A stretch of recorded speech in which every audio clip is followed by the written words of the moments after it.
Christ revient, il dit sa vérité. Lettre 4. À l'heure actuelle, la voie la plus hautement spirituelle à suivre en ce qui concerne la sexualité est de reconnaître et d'accepter par la perception que les hommes et les femmes ont été créés pour accomplir dans la vie certaines tâches convenant à leur nature fondamentale. L'homme féconde la femme. Sans la bonne volonté et l'aide de la femme, l'homme arriverait à la fin de ses jours sans enfant, sans être humain perpétuant son nom. C'est pourquoi l'homme devrait traiter la femme comme son égale, mais qui est né pour assumer des responsabilités différentes. Il devrait en tout temps lui accorder le plus grand respect, ainsi que de l'amour et de la sollicitude, pour lui permettre de porter ses fardeaux plus facilement. Car c'est elle qui donne une forme visible à ce qui est d'abord conçu dans l'esprit. Lorsque la femme reçoit le spermatozoïde qui s'unit à son ovule dans les entrailles de son corps, un miracle se crée auquel vous, l'homme, n'avez rien fait pour contribuer, sinon avec votre sperme dans un moment de délice. En quoi se trouve votre récompense ? Vous ne pouvez contribuer qu'au maintien de la santé et du développement normal du miracle à qui vous avez donné vie dans le corps de votre partenaire grâce à votre amour infaillible, plein de sollicitude pour son bien-être et sa santé, et en la protégeant de tout mal physique ou émotionnel. Voilà ce qui est votre responsabilité masculine. Ce n'est qu'ainsi que vous méritez de rester à son côté en tant que père de son enfant. Si vous n'y arrivez pas, vous n'avez aucune valeur en tant que père pour l'enfant. Et aucune valeur à vos yeux en tant qu'homme né pour manifester votre conscience divine, père, spirituelle au cours de votre vie physique.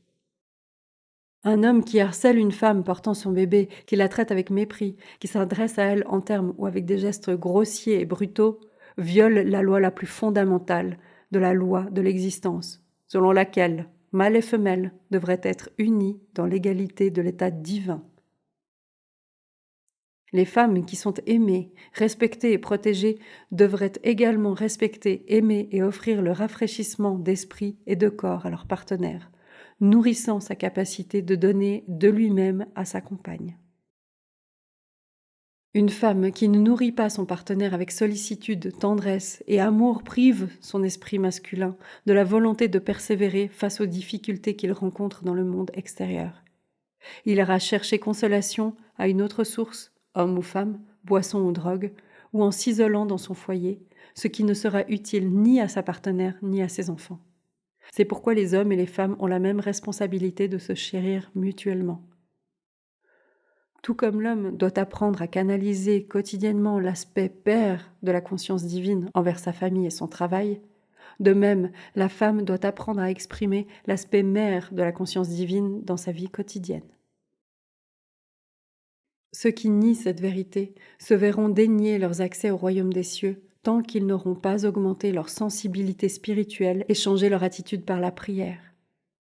Ce n'est que lorsque leur vision s'élèvera au-dessus de la perception humaine terrestre du mâle et de la femelle, et au-delà de leur désir terrestre et de leur égoïsme, vers la réalité dont ils ont tiré leur être, qu'ils échapperont au cycle des réincarnations et qu'ils pourront accéder à la joie et à la gloire ultime.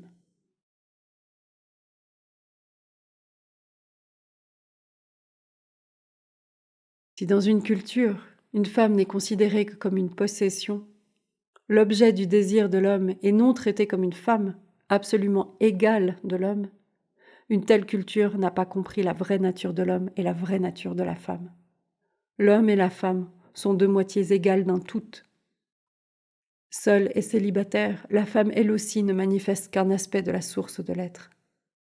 La divine intention de la conscience universelle était d'exprimer sa propre totalité dans la création en individualisant dans un corps physique chacun des deux aspects d'elle-même, à part égale, puis de les unir à nouveau dans la forme physique afin qu'ils fassent l'expérience de l'unité et de la totalité de la conscience divine dont ils avaient tiré leur individualité. En se réunissant dans l'amour et l'unité d'esprit et de corps, ils découvrent la joie et l'extase de la conscience universelle en équilibre. Ce processus est clairement défini dans les lettres 5 et 7. C'est pourquoi la combinaison de la masculinité de l'homme et de la féminité de la femme est essentielle pour créer la totalité tirée de la source de l'être. C'est de cette combinaison qu'est formé un enfant complet. Lorsque j'étais dans le désert en Palestine, j'ai d'abord perçu que la nature primordiale de la créativité de la conscience universelle, notre source de l'être, était l'intention. L'intention de créer, de planifier, de concevoir, puis de produire ce concept en le faisant croître et en le nourrissant, en le guérissant et en le protégeant et en satisfaisant ses moindres désirs d'une manière disciplinée. Mâle et femelle évoluent, tous deux dans leur forme physique et en conscience pour faire l'expérience de l'intention et l'exprimer de toutes les manières possibles dans leur vie.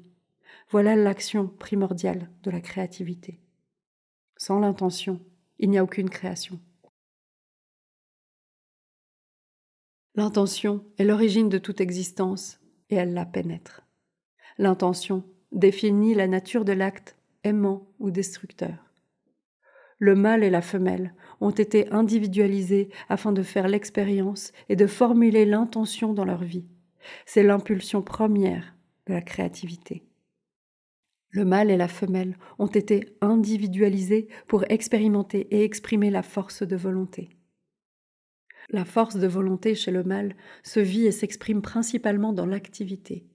Dans ses formes primitives, il sort dans son environnement afin d'accomplir son intention. Il revêt donc son habit de chef et de chercheur. Il a été individualisé pour penser et travailler à réaliser ses buts sans l'encombrement d'émotions. La force de volonté chez la femelle est motivée et vécue principalement sous la forme de sentiments, du besoin de nourrir l'intention originelle et de la porter résolument à terme, à maturité, en entretenant, nourrissant, habillant, réparant, enseignant et protégeant. Le but est totalement différent de l'intention, puisque le but descend du plan mental de l'intention et devient un instinct émotionnel, un désir de formuler des moyens permettant d'arriver à la fin voulue. L'intention puissante de faire quelque chose devient une raison de vivre qui sous-tend toute l'existence. C'est ainsi que la pensée et le sentiment se marient afin de réaliser l'œuvre de la création. Le mâle erre constamment à la recherche de nouvelles idées, de nouvelles manières d'accomplir ses intentions afin de se donner une raison de vivre. Les intentions de la femelle sont le but personnifié. Sensible et constante, elle est prête à faire des sacrifices pour ce qu'elle aime. Par conséquent, les deux impulsions fondamentales qui résident dans la source de l'être, exprimées dans la forme physique en tant que mâle et femelle, sont interdépendantes. L'une ne pourrait pas survivre sans l'autre. Toutes deux sont nécessaires à la continuité de la création. Du fait de sa mobilité masculine, de son instinct de chef, le mâle se considère supérieur à la femelle. C'est parce que cette dernière est constante et qu'elle est créatrice de sécurité pour le mâle. Mais l'instinct féminin est un instinct d'amour inconditionnel, un instinct qui mérite le plus grand respect et la plus grande considération afin de pouvoir fleurir et accomplir son but inné à l'intérieur d'un foyer, dans la paix de l'esprit et dans la joie.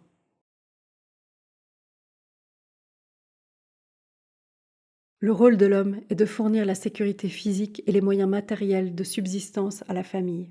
Le rôle de la femme est de fournir la sécurité émotionnelle et les moyens émotionnels d'accomplissement personnel et de joie au sein de l'environnement familial.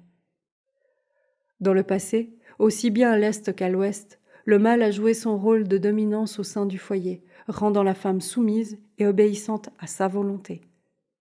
Ce faisant, il a dévié et déformé les énergies de la conscience divine et les a canalisées à travers son esprit et son cœur dans une civilisation déviante. Il a également déformé la conscience de la femme en lui inspirant un puissant ressentiment à l'égard de son rôle de soumission qu'elle sait intuitivement ne pas être censée supporter. C'est pourquoi il a créé un mode de vie dégradé et dégradant pour lui-même et pour sa partenaire et qui est en conflit total avec la nature de sa source de l'être. Le fait que la femelle ait dû exercer son instinct masculin d'agressivité pour exprimer son égalité d'être, afin de gagner le respect qui lui est dû dans la société, signifie que votre civilisation est devenue complètement instable et malsaine. La femme, de désespoir, usurpe le rôle du mâle, mais en agissant ainsi, elle trahit l'intention de la création. Mâle et femelle ont complètement perdu leur chemin. Dans les pays sous-développés, les gens ne sont qu'à moitié vivants et essayent de trouver une solution à la séparation entre mâle et femelle au moyen d'une sexualité libre, avec pour résultat que les hommes et les femmes s'opposent encore plus et s'épanouissent encore moins. Les conflits familiaux créent des tensions, de la misère et des séparations, même si les époux vivent sous le même toit. Dans les pays développés, les cabinets de psychiatres se remplissent de gens et d'enfants malheureux qui disent ne pas savoir qui ils sont en réalité, ni quel est leur but dans la vie. Ils posent ces questions à des experts qui ne connaissent pas davantage la réponse. Il y aurait lieu de rappeler aussi que toute personne, mâle ou femelle, a des leçons à apprendre dans la vie qui ne peuvent être apprises qu'à travers le sexe et la race dans laquelle ils vivent.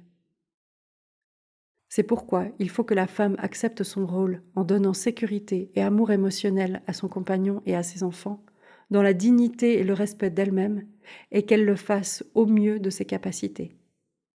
Il faut qu'elle reconnaisse que le rôle de pourvoyeuse de sécurité émotionnelle est absolument vital pour la société.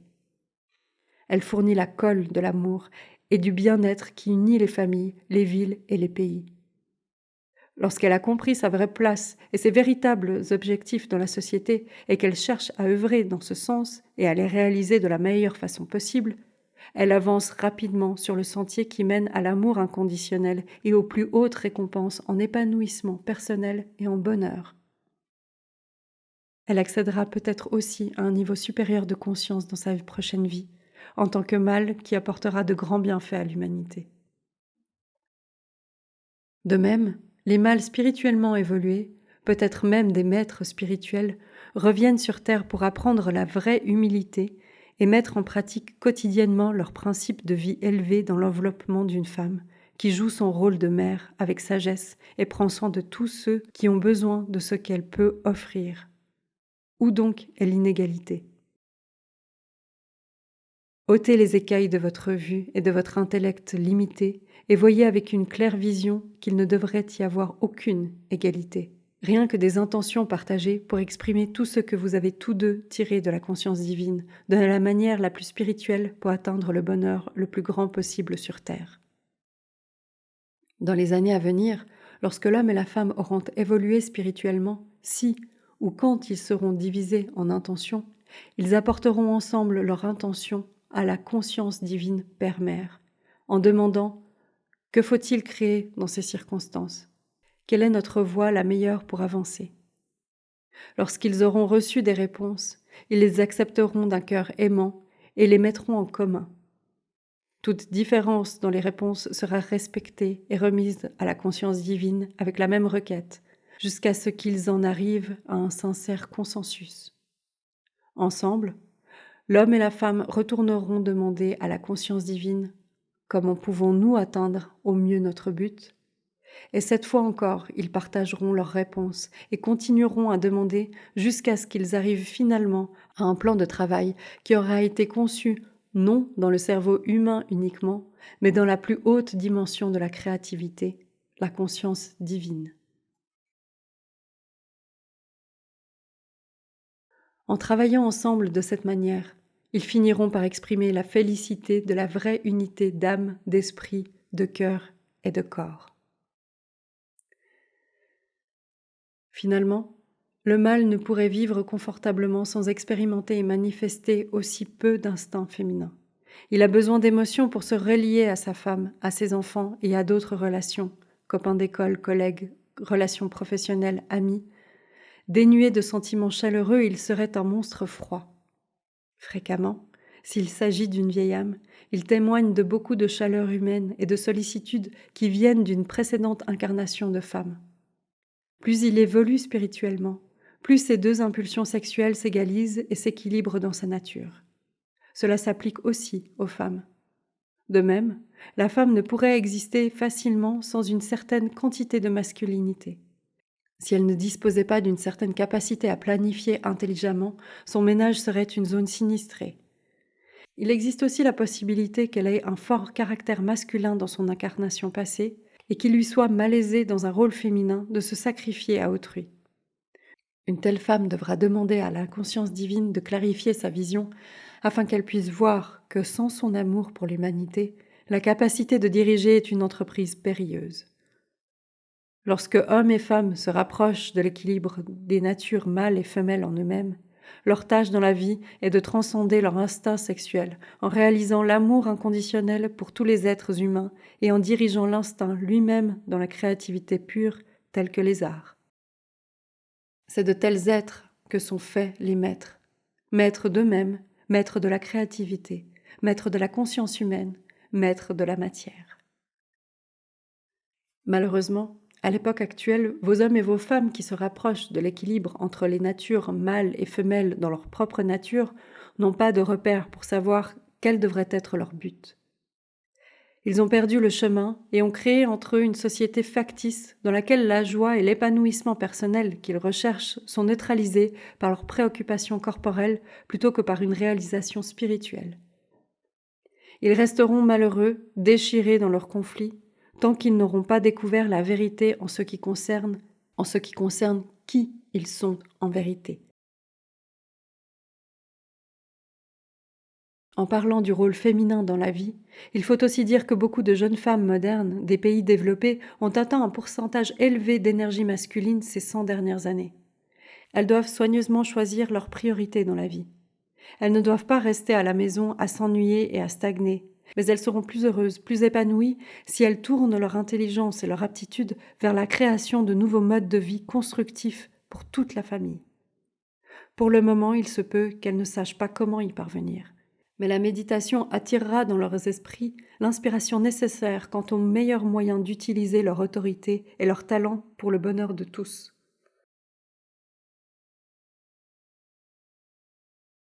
Les hommes, qui ont développé une plus grande capacité d'empathie vis-à-vis des femmes et de leurs compagnons masculins, trouveront également, par la méditation suivie d'inspiration, de plus hauts moyens d'expression de leur capacité de diriger dans leur profession qui apportent le bonheur d'autrui. Pourquoi ai-je, avons-nous, traité des sujets de sexe de manière si approfondie ? Ceci est absolument nécessaire, puisque la guerre des sexes, aussi bien à l'Est qu'à l'Ouest, crée des conditions malsaines sur Terre. Elle encourage l'agression et aggrave la colère et l'hostilité. La liberté sexuelle a conduit le monde à un point de crise qui le mène à l'extinction par le développement du sida. Tous les virus sont créés par des forces de conscience destructives. Il faut que vous compreniez que les êtres humains ont créé leur propre virus. Chaque virus est une impulsion vivante de conscience destructrice rendue visible. Elle prend pour cible la cible qui visait l'impulsion de conscience destructrice au moment où le virus a pris forme. J'ai été très claire sur cet aspect de l'existence lorsque j'étais sur Terre dans le corps de Jésus. Les Juifs avaient une tradition très rigide qui était de laver les coupes avant d'y boire. Je leur avais dit explicitement qu'ils ne devaient pas se soucier de ce qui entrait dans leur bouche, mais bien plutôt de ce qui sortait de leur esprit et de leur cœur, et par la suite de leur bouche. À ce moment-là, la science n'avait pas encore découvert la présence de virus, mais il était notoire que la maladie venait du fait de boire et de manger dans des ustensiles malpropres. Mais je savais que l'origine des maladies venait surtout du cœur et de l'esprit de gens en colère. Ensuite, elle se propageait par division des cellules, mais elle portait en elle à jamais l'instinct et la conscience qui l'avaient fait naître. Le sida n'est pas un accident. Il a émergé des forces de conscience d'auto-gratification et de réactions émotionnelles destructrices entre partenaires sexuels. La haine et la colère exacerbée peuvent conduire les gens à accomplir un acte sexuel qui laisse des résidus de maladie derrière lui dans l'esprit, les émotions et le corps. Du fait que l'accord émotionnel ne motive pas toujours l'acte sexuel entre hommes et femmes, ceux-ci connaissent des déceptions profondes ainsi qu'un manque de soulagement et d'épanouissement. Lorsque cela arrive, l'énergie sexuelle mâle diminue. Elle doit être ravivée par des images de perversion sexuelle. Il en résulte que la pornographie est devenue un business important dans certains pays. Elle flatte les seuls instincts corporels. C'est de la pornographie que viennent le manque de respect pour la femme, ainsi que les actes sexuels mécaniques et sans émotion, en même temps que l'augmentation rapide des viols et des abus sexuels d'enfants. Les gens qui s'adonnent à de telles abominations, à de tels actes de cruauté dépravée, en récolteront sûrement les conséquences, soit dans cette vie, soit dans une incarnation future. C'est pourquoi, lorsque les fidèles musulmans condamnent l'Occident pour son laxisme dans ses comportements sexuels et ses perversions, ils ont raison de croire que ces derniers provoquent des conditions malsaines sur Terre. Ces conditions malsaines ne sont pas envoyées par Allah, mais elles sont une conséquence naturelle de la violation des lois de l'existence. De même, les fidèles musulmans violent les lois de l'existence parce que, comme les Juifs, ils s'accrochent à la tradition de vengeance œil pour œil et croient à la guerre sainte. La guerre sainte n'existe pas. Seule existe la réalité du saint pardon et de la sainte réconciliation qui consiste à traiter son frère, soit-il votre ami ou votre ennemi, avec amour et compréhension. Aucun de vous ne peut violer les lois de l'existence et espérer entrer dans le royaume des cieux ou au paradis. Votre comportement n'a aucune place au-delà de la pagaille que vous faites maintenant rejaillir sur vous. Nous vous quittons sur ces pensées que nous vous prions de recevoir au plus profond de votre conscience, en espérant que vous en ferez bon usage dans votre vie quotidienne. Nous vous recommandons vivement de vous réunir par petits groupes, nonobstant vos croyances religieuses, pour utiliser les lettres comme des lignes de conduite dans votre vie quotidienne. Libérez-vous, si vous le pouvez, de votre conditionnement et réunissez-vous dans la vraie humilité, en personnes qui admettent connaître peu de choses de la vraie spiritualité, mais fortement désireuses d'apprendre à enrichir et à spiritualiser vos vies. Comme vous êtes nombreux à le savoir, vous entrez dans une nouvelle phase de l'histoire mondiale, au cours de laquelle on prendra conscience que la grande ligne de démarcation ne sera plus entre les riches et les pauvres. La grande division sera celle des consciences. La division aura lieu entre ceux qui auront su trouver leur entrée dans la conscience spirituelle supérieure et qui rayonneront l'amour et l'acceptation vers tous également, frères et ennemis, et qui feront leur but de rayonner la conscience divine dans toutes les facettes de leur vie quotidienne, et ceux qui resteront enfermés dans leurs désirs égoïstes, cherchant à dominer les faibles. Ils sembleront réussir pendant un certain temps, mais ils échoueront finalement, et leur souffrance dans l'obscurité qu'ils se seront créée eux-mêmes sera grande. Ces lettres seront les moyens pour vous de sortir de l'obscurité pour entrer dans la lumière. En cherchant à élever vos fréquences de conscience spirituelle, en rayonnant l'amour vers tous inconditionnellement, vous passerez par une lente ascension en conscience qui affectera de manière dynamique votre santé physique et vos conditions de vie matérielles. C'est sur vous, les personnes courageuses, que reposera l'élévation de la conscience mondiale. Vous émergerez du conflit à venir, fort et motivé, et vous commencerez à construire un autre genre de conscience mondiale. Vous établirez le début d'un progrès spirituel, technique et économique, et d'une paix mondiale pour les siècles à venir. Moi, le Christ, j'ai parlé.